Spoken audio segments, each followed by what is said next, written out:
Yeah, and, for your, you seem to be limping in here. Can you tell us what happened?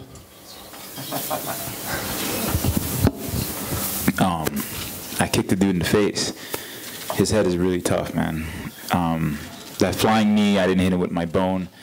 I actually hit him with a little meat close to the inner thigh area.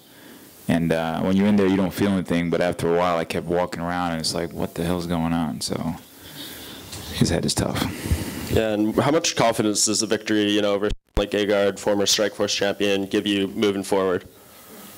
I was always confident, you know. I just came here to clock in. I figured if I'm coming this far, I'm not coming to lose. But the first round didn't go my way.